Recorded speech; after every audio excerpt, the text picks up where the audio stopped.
नमस्कार बच्चों, सत श्री अकाल, गुड इवनिंग। जो 12वीं पास कर चुके हैं उनके लिए भी ये वीडियो जरूरी है और जो 12वीं नहीं करे हैं, बीए कर चुके हैं, उनके लिए भी जरूरी है। और उन दोनों के लिए जरूरी है जो इंटीग्रेटेड करना चाहते हैं बीए बीएड, या फिर जो पीटीटी का पेपर देके दोनों ही बीएड करना चाहते हैं। अब कुछ बच्चों की ये हो जाता है कि सर हमें 12वीं के बाद करना चाहिए या बीए के बाद करना चाहिए। बीए के बाद होती है बीएड, जो होती है द्विवर्षीय।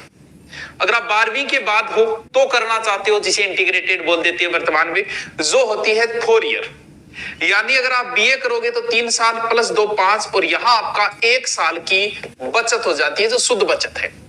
इसीलिए, और ये सब उनके लिए जो आगे जाके मास्टर ही करना चाहते हैं, जो टीचिंग लाइन में जाना चाहते हैं।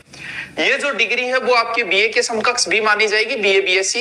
यानी जैसे आप आरएस का भी दे सकते हो, फिर एसआई का भी दे सकते हो, बीए की जो उनमें भी दे सकते हो, या फिर ये 2 तरीके हैं। तो 12वीं वाले करना चाहे तो उनके लिए तो ये हो ही जाती है, और बीए के बाद करना चाहे तो भी है। तो पीटीटी की संपूर्ण जानकारी, क्या सिलेबस रहता है, क्या है क्या नहीं है।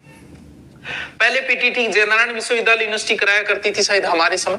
वर्तमान में अब यूनिवर्सिटी जो है वो बांसवाड़ा की है, वो करवाने लग गई है। तो इससे कोई फर्क नहीं पड़ता, कोई यूनिवर्सिटी आपका पेपर कराए चाहिए। तो स्नातक या स्नातकोत्तर परीक्षा कौन सी? पीटीटी। पहले करते हैं पीटीटी का जिक्र कि इसके लिए आपकी क्या योग्यता चाहिए। इसके लिए एक तो योग्यता ये चाहिए, पीटीटी जो प्री टीचर एजुकेशन टेस्ट है, वो किसी भी कैटेगरी के आप अगर हो, जैसे एससी एसटी अन्य पिछड़ा वर्ग वगैरह, तो उनमें आपको 50% होने चाहिए बीए या फिर एमए के अंदर। ठीक है, स्नातक या स्नातकोत्तर जिसी के भी अंदर कितने होने चाहिए? 50%। फिर कुछ छूट भी दी गई है, जैसे दिव्यांग है या फिर विधवा है, तलाकशुदा है, इनको कुछ से छूट भी दी गई है। सर छूट से कितने हो जाते हैं? तो फिर उनको क्या चाहिए? 45%। ठीक है, 50% बीए एमए के अंदर जरूरी है।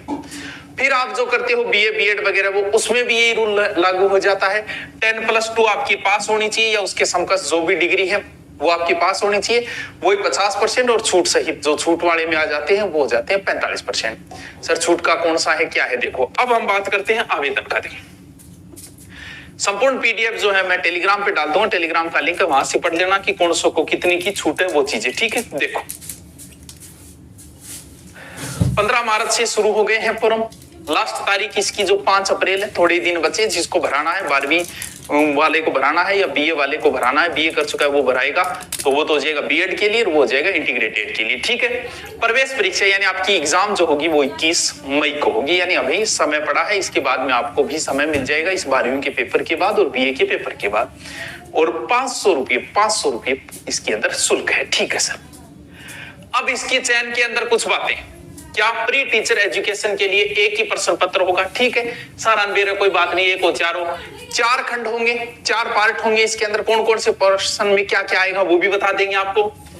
रीजनिंग आएगी, शिक्षण अभिरुचि आएगी। ठीक है, नॉर्मल चीज है, शिक्षण अभिरुचि कोई विशेष नहीं है।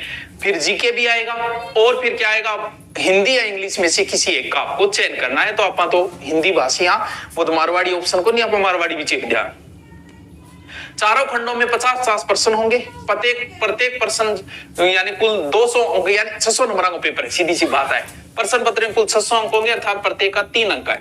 और नेगेटिव मार्किंग भी इसमें नहीं है। जैसे हमने पीटीटी दिया था उसमें नेगेटिव मार्किंग हुआ करती थी 2010, वर्तमान में नेगेटिव मार्किंग नहीं है। लेकिन एक जो पोर्शन है शिक्षण अभिरुचि का, उसमें स्तर होता है कि 0 नंबर मिलेंगे, 3 नंबर मिलेंगे, 2 नंबर मिलेंगे। सर ऐसे कैसे होता है?